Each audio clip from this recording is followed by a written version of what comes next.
Imaginez être un diplomate chinois, rencontrer Nicolás Maduro, lui serrer la main, faire une visite de sa maison.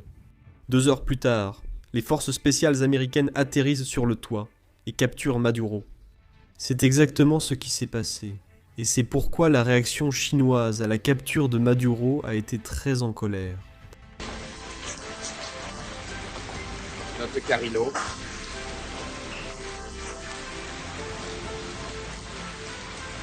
Merci, je t'aime. Ouais, je t'aime aussi. Je t'aime aussi. On est amis, je t'aime aussi. Merci. Merci beaucoup, toi. Je suis l'un des meilleurs amis d'eux. Merci beaucoup. En fait, le moment de cette rencontre a donné naissance à de nombreux mèmes, comme celui que vous voyez à l'écran. La délégation diplomatique chinoise se réveille en entendant la doctrine Monroe rugir au-dessus des toits à 130 nœuds et à 200 pieds au-dessus du sol. Mais au-delà des mèmes, regardons la réponse officielle de la Chine.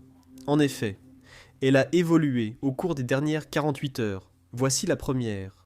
La première déclaration est tombée 5 heures après la capture de Maduro par les États-Unis. La Chine a déclaré qu'elle était profondément choquée et a condamné l'utilisation flagrante de la force par les États-Unis. Elle a également appelé les États-Unis à respecter le droit international et à cesser de violer la souveraineté et la sécurité des autres pays. Pour comparaison, voici la déclaration chinoise lors de l'invasion lancée par Poutine le 24 février 2022. D'accord, à l'époque, la Chine a déclaré que la question ukrainienne était le résultat de nombreux facteurs complexes et qu'il surveillait la situation. En fait, à ce jour, 3 ans et demi plus tard, la Chine n'a toujours pas condamné l'invasion russe. Maintenant, je suis sûr que cela ne surprend personne. Mais ce qui est surprenant, c'est que la déclaration chinoise a en fait un peu changé. 48 heures après que Maduro ait été capturé. Et je veux vous montrer que maintenant, la Chine dit cela. Elle exprime de vives inquiétudes concernant la capture forcée du président Maduro par les États-Unis. Et elle a demandé aux États-Unis de cesser de renverser le gouvernement au Venezuela. Maintenant, beaucoup de gens en ligne disent que c'est une réponse plus douce comparée à ce que la Chine avait déclaré au début. Personnellement, je ne le vois pas. Mais si vous le voyez, dites-le moi en commentaire. N'oubliez pas d'appuyer sur le bouton d'abonnement si ce n'est pas déjà fait. Nous essayons maintenant d'atteindre 25 millions d'abonnés. Avant de passer aux autres dirigeants et à leur réaction face à la capture de Maduro, je veux vous montrer la réaction du public vénézuélien. Voici un extrait qui répond essentiellement à la question que tout le monde se pose. Le faisons-nous juste pour le pétrole ? Écoutez bien. Vous vraiment. À tous ceux qui ont la foi, ne vous laissez pas convaincre que les Américains ne veulent que le pétrole et que les Américains ne veulent que vos richesses. Je veux dire, à ces personnes, je demande qu'est-ce qu'ils pensent que les Russes et les Chinois voulaient pendant tout ce temps. La recette de la REPA, impossible.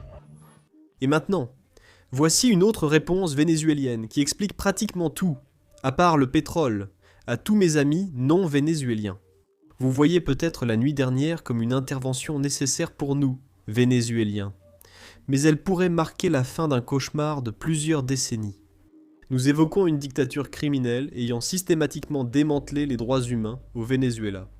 Un régime ayant torturé des étudiants dans des cellules souterraines, affamé une nation riche jusqu'à la pauvreté et réduit au silence ou tué des milliers de personnes qui ont voulu s'exprimer. Je suis extrêmement anti-Trump. Mais lorsque vous condamnez les événements de la nuit dernière sans reconnaître la réalité du Venezuela, vous dites involontairement aux victimes que leur oppresseur aurait dû être laissé tranquille pour continuer les abus. Ne laissez pas l'idéologie politique ignorer notre souffrance. 2 vérités peuvent coexister.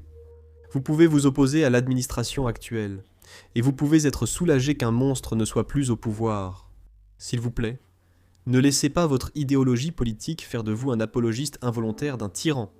Écoutez les voix vénézuéliennes, qui ont vécu ce cauchemar pendant des décennies. Cette déclaration était très juste, je voulais la partager avec tous. Bien sûr, cela ne signifie pas que nous ne pouvons pas critiquer les actions de cette administration. En fait, personnellement, je n'étais pas fan de la façon dont nous disions très ouvertement que nous n'allions pas diriger ce pays. Ce sont les mots que j'ai entendus à plusieurs reprises lors de la conférence de presse, prononcés par le président et le secrétaire d'État.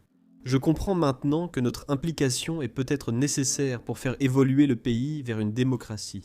Si nous voulons vraiment le faire, utilisons cette expression au lieu de l'annoncer publiquement. Et nous allons diriger le pays, et nos entreprises, nos compagnies pétrolières vont venir et gérer l'économie pétrolière. Je pense que ce genre de langage ne passe pas bien après tout ce que les États-Unis ont fait pour les droits de l'homme et la démocratie au cours du siècle dernier. Ce qui s'est passé est positif, mais j'espère que nous réussirons la suite. Parce qu'il est important de se rappeler que le vice-président de l'ancien régime est maintenant le nouveau président. Et d'après les déclarations qu'elle fait publiquement, il ne semble pas qu'elle soit disposée à travailler avec les États-Unis. Mais de toute façon, le temps nous le dira.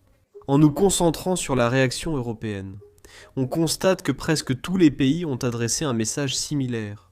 Cela incluait l'Union européenne, le Royaume-Uni et d'autres pays européens.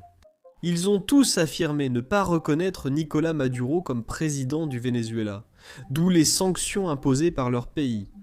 De plus, tous les pays ont appelé à préserver le droit international. Maintenant, rien qu'en y jetant un coup d'œil rapide, il semble que ces déclarations aient été coordonnées, vu à quel point elles se ressemblent. Et cela a du sens. Les pays européens ne soutiennent pas Maduro, et ne veulent pas non plus contrarier Trump, surtout alors que les États-Unis négocient intensément avec la Russie.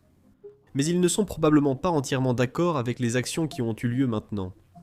C'est là que la déclaration qui m'a personnellement un peu choqué, c'était la déclaration du Qatar. Le Qatar était bien sûr un allié très proche des États-Unis, et nous avons la plus grande base militaire du Moyen-Orient au Qatar. De plus, les États-Unis ont récemment signé une garantie de type article 5 de l'OTAN avec le Qatar. Une attaque contre le Qatar impliquerait la défense des États-Unis, et l'inverse est aussi vrai. C'est-à-dire qu'une attaque contre les États-Unis signifie que le Qatar devrait défendre les États-Unis. Mais malgré tout cela, il semble. Le Qatar a publié une déclaration disant qu'il est profondément préoccupé par tout ce qui s'est passé au Venezuela. Et ils ont appelé tout le monde à faire preuve de retenue, à désamorcer la situation et à ouvrir le dialogue. Maintenant, c'est là que je veux déplacer l'attention vers l'Amérique latine. Parce que beaucoup de gens, moi y compris, ne se rendaient pas compte à quel point c'est une grande nouvelle dans les pays d'Amérique latine. Bien sûr, cela ne veut pas dire que chaque pays diffusait le même message. Il y avait en fait une très grande division. Alors voyons qui soutenait cela et qui s'y opposait. Commençons par le Mexique, la nation la plus proche des États-Unis. Son président fut le premier dirigeant mondial à publier une déclaration officielle. Et elle a essentiellement condamné l'opération des États-Unis. Et elle a cité l'article 2, paragraphe 4 de la Charte des Nations Unies. Cette charte, ou plutôt cette section, stipule essentiellement que chacun doit s'abstenir de recourir à la force contre l'intégrité territoriale de tout État. Cette déclaration est intervenue seulement 2 heures après que la nouvelle a été rendue publique, selon laquelle Maduro était sous la capture des États-Unis. Lors de la conférence de presse officielle, on a demandé au président Trump de réagir à cette déclaration. Voici sa réponse. Écoutez bien. Ce n'était pas censé arriver ainsi. Nous sommes très amicaux avec elle. C'est une bonne femme. Mais ce sont les cartels, pas elle, qui dirigent le Mexique. Et nous pourrions être politiquement corrects et gentils et dire « Oh oui, c'est elle ». Non, non, elle est vraiment, vous savez, elle a très peur des cartels qui dirigent le Mexique. Et je lui ai demandé à de nombreuses reprises « Voulez-vous que nous éliminions les cartels ?»« Non, non, non, monsieur le président. Non, non, non, s'il vous plaît. » Donc nous devons faire quelque chose parce que nous avons perdu. Le vrai chiffre est de 300 000 personnes à mon avis. Vous savez, je pourrais dire 100 000, c'est beaucoup de monde. Mais le vrai chiffre est de 300 000 personnes. Nous l'avons perdu à cause de la drogue qui arrive surtout par la frontière sud. Beaucoup arrivent aussi par le Canada d'ailleurs, au cas où vous ne le sauriez pas, mais elles arrivent par la frontière sud. Et il va falloir faire quelque chose avec le Mexique. Ensuite, nous avons eu le président cubain, qui condamnait aussi cette opération. Cuba reste un pays intéressant. Mais en plus de cela, Cuba entretient des liens très étroits avec le régime de Maduro. Ou du moins, entretenait des liens très étroits. Nous ne savons pas où ils en sont actuellement. Mais Maduro a en fait donné beaucoup de pétrole gratuit à Cuba. Et en échange, c'est Cuba qui assurait la sécurité, ou fournissait les gardes du corps pour la protection de Maduro. Eh bien, ici nous avons le secrétaire d'État Marco Rubio qui parle de Cuba après l'opération vénézuélienne. Écoutez ceci. Le gouvernement cubain est-il la prochaine cible de l'administration Trump ? Monsieur le secrétaire, très rapidement. Eh bien, le gouvernement cubain est un énorme problème. Oui, le gouvernement cubain est un énorme problème pour Cuba, mais je ne pense pas que les gens s'en rendent pleinement compte.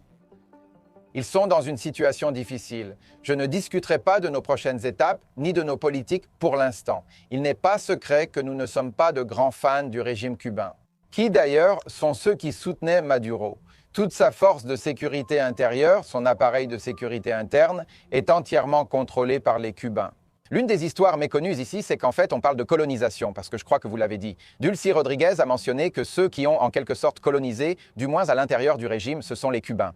Ce sont les Cubains qui protégeaient Maduro. Il n'était pas protégé par des gardes du corps vénézuéliens, il avait des gardes du corps cubains. En ce qui concerne leur renseignement interne, ils placent des espions pour surveiller qui est à l'intérieur afin de s'assurer qu'il n'y ait pas de traîtres. Ce sont tous des Cubains.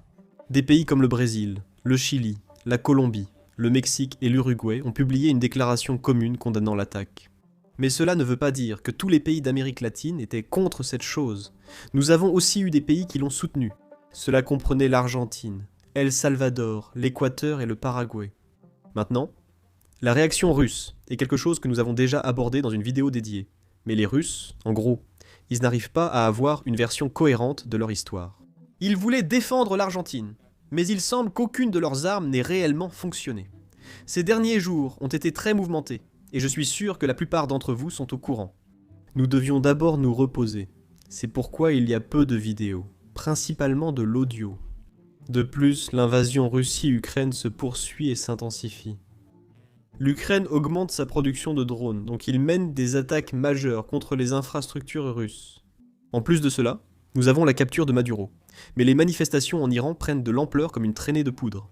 Je ne crois pas avoir évoqué ici, sauf si l'autre animateur l'a fait, le conflit entre l'Arabie Saoudite et les Émirats Arabes Unis au Yémen.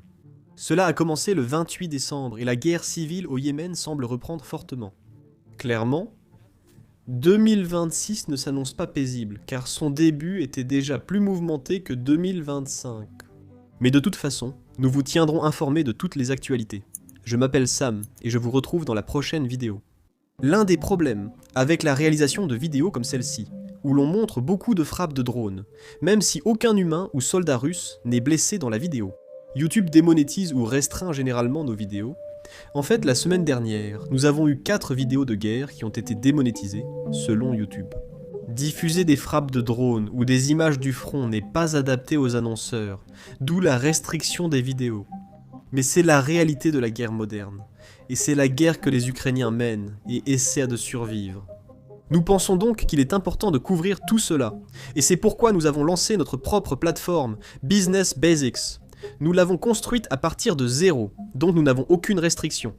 Nous n'avons pas à flouter nos frappes de drones, nous n'avons pas à flouter nos images du front, et nous n'avons pas à flouter les bases aériennes russes en train d'être détruites. En plus de cela, nous ne diffusons aucune publicité sur le site. Ainsi, nous n'avons pas à nous censurer si les annonceurs ne sont pas satisfaits de notre contenu. Le site n'est pas financé par la publicité, mais par votre soutien.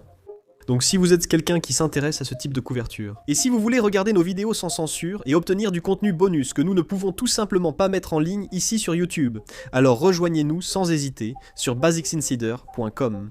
Vous pouvez également cliquer sur le lien dans la description ou scanner le code QR qui s'affiche à l'écran. En nous rejoignant, vous pourrez regarder tout le contenu que nous avons déjà mis en ligne ainsi que toutes les vidéos que nous publierons à l'avenir. En plus de cela, vous soutiendrez notre travail et notre chaîne, alors merci beaucoup. Je m'appelle Sam et je vous retrouve dans la prochaine vidéo.